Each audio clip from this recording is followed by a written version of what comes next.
Байцаана эрхэм хүндэт үзэгчдээ Эмэн History байна.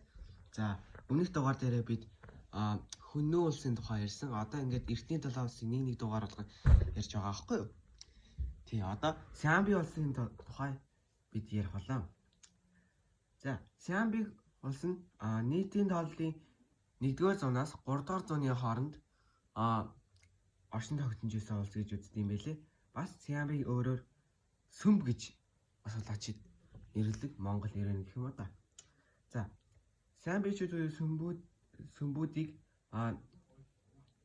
табагаач буюу гөрмөл гизгтэн хэмээн түүх сударт тэмдэглэж бичсэн байт юм билээ. Гөрм ер нь бол үсээ дандаа шүлжиж явдаг гэх юм уу та. Тийм. Анхны хаан Таншуа гэдэг ерөнхийдөө Хөнөөг мөхөнгөт гарч ирсэн Монголын нутагт гарч ирсэн Монгол улс хатны улс ахгүй юу? Тийм. Тийм. Таншихооны дараа нөгөө Кибен гэдэг нэг хаан төр ирсэн. Тэр нь ингээд хоёр талаараа хуваагдсан. Тобо Моё гэдэг хамгийн хоёр тал болж хуваагдсан. Тийм. Тобо нь хамгийн анхны жин хэмжээ төрийг гаргасан улс юм билээ. Килограмм, литр гэдэг. Тийм Моё нь нүүдэлчдийн улс дундаас хамгийн ойрхон хятадтай нийслэлэрсэн улс юм билээ. Тийм. Ерөнхийдөө сурвалж бичиг дээр бол Сиамбичүүдийг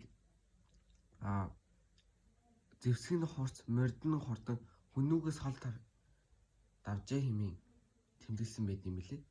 Тийм. Тэд нэр ингээ эсхий гэрт амьдардаг задгаан ингэртэй дээл хүмүүстэй гэсэн юм байлээ. Орхны өнтийн нутагтай. Тийм. За ингээд Сиамбигийн ерөнхийдөө бол юм дуусч байгаа байхгүй юу? Тийм. Сиамбигийн ерөнхийдөө бол гол ингээ удирдагчдын овг нь бол Сөбү овг гэсэн юм билээ. Тийм. За одоо ингээ нэрөө рүү орчих. За. Анх ингээд Монголоо гэд хаан тэмцэл гаргаад түүний хүү Чаргуу нэр улсыг байгуулсан бохоггүй. За нэг домогт нэг ингэж өгүүлсэн байдгийг. Нээлүү хааны үед нүүрэндээ битүү үстэй хүн олсон юм байл та.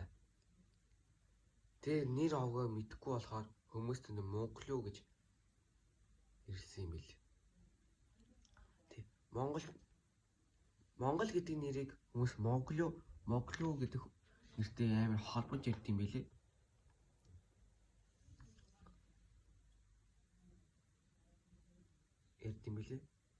Яг ингээд нэрөө улсын үед бол хамгийн анхны хатан болох хаан гэсэн үгийг ашигласан бас анхны оны цолыг ашигласан юм билээ. Жишээл Машид Амгалангийн 1-р он, Машид Төвшингийн 3-р он гэл байдаг шүү дээ. Их мэт юм уу? Оны цолыг яах ашигласан? Инх Төвшин гэдэг бас нэг оны цолтой нийслэл мөөмд гэдэг байсан юм билээ. Яг ингээд нэрөөний үед Монгол анх удаага боддын шишний хүчтэй дэлгэрэлт орж ирсэн. Хойд талаараа байгаль далай, баруун талаараа алтай нуруу, зүүн талаараа Хянган юм, өмнө талаараа их хэсэг говьор хилдэг байсан. Хамгийн хүчрэх хаан нь бол Шээлүн буюу Жарун хаан гэсэн юм билээ. За сүүлчийн хаан Амгай хаан ерөнхийдөө Түргийн Буман хаанд бүх цохиулж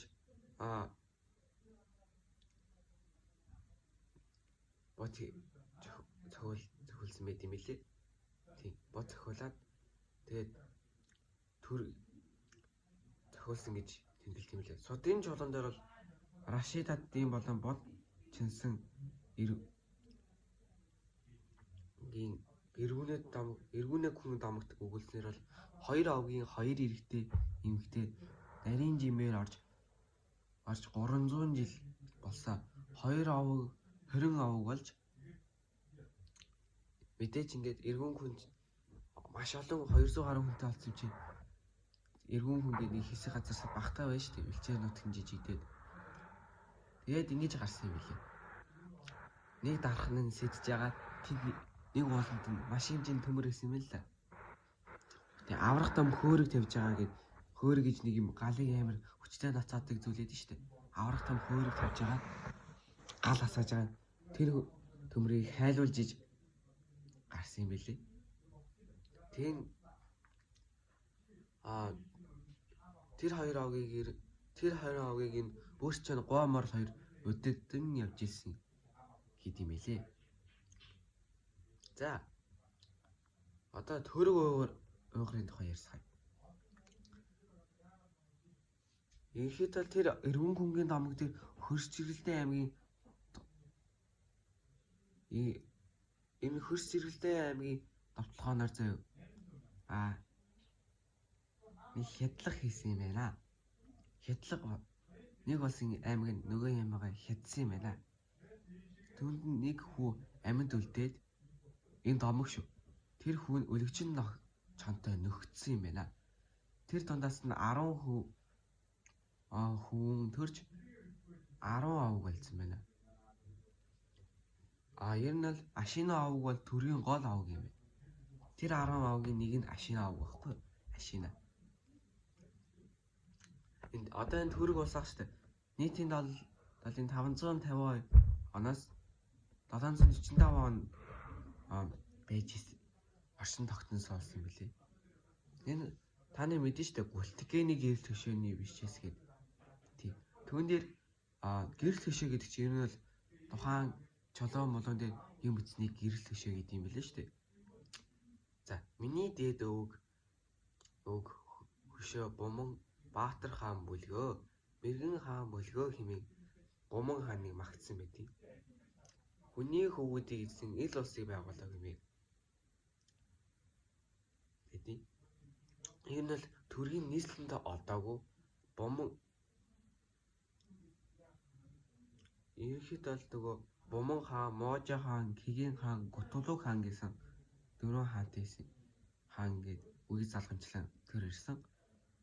Хятадын сурвалжин дээр тэдний цэрэгэнд 1 сая хүннүүгээс илүү болжээ. Имэн тэмдэглэсэн байт юм лээ. Ерөнхийдөө төрөг бол Монголын нүүдэлчдийн улсаас хамгийн их цэрэгтэй байсан юм билээ. Эртний 7 улсаас. За төргүүдийн үеэс ирд уртын доо гарч ирсэн. Уртын доо гарч ирсэн гэж үздэг юм лээ.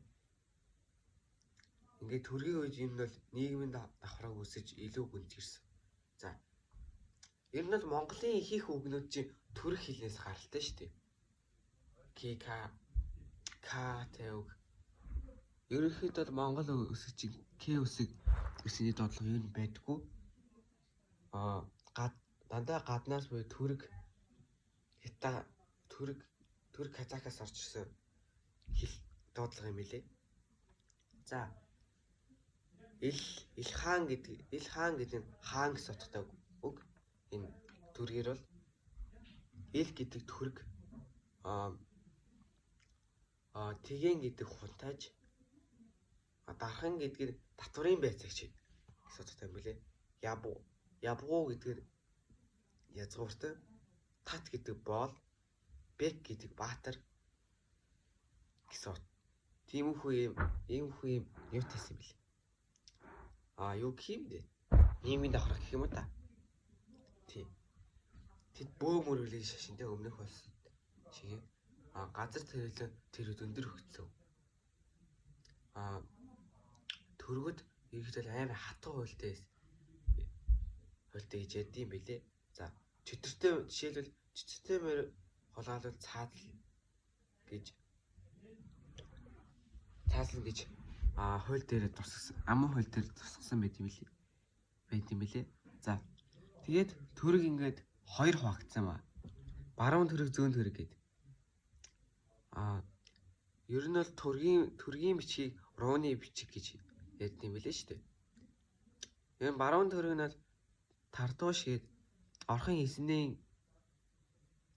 хаваар нутгалж исэн.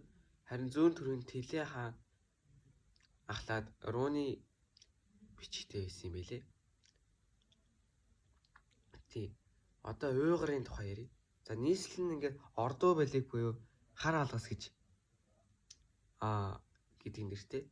Энэ түүхэнд өндөр зэрэгтэн хэмээн тэмдэглэгдсэн. Эртний ариман хэлнээс согт бичээс уйгар бичиг үсэж, уйгуруу дундад Азаас гаралт үсэг үсэ. Ер нь бол уйгар үсгээс одоо манай уйгурж Монгол бичиг гарсан шүү дээ. Тэгээ уйгар чинь дундад Азаас гаралтай бөө манийхан шишин тоос гэсэн юм билээ. За ерөнхийдөө ингээ манай бичгийг инхүү өндөрлөж байна. За дараагийн дугаараар бол Киргиз, Хятад гэсэн хоёр улсын тухай ярина. Бүр амжилт 12 дугаар зууны ханилгуудын тухай яриад хаман Монгол руу орчих واخ. За миний бичгийг сонссон та бүхэндээ баярлалаа. Лайк болон subscribe дараарай. За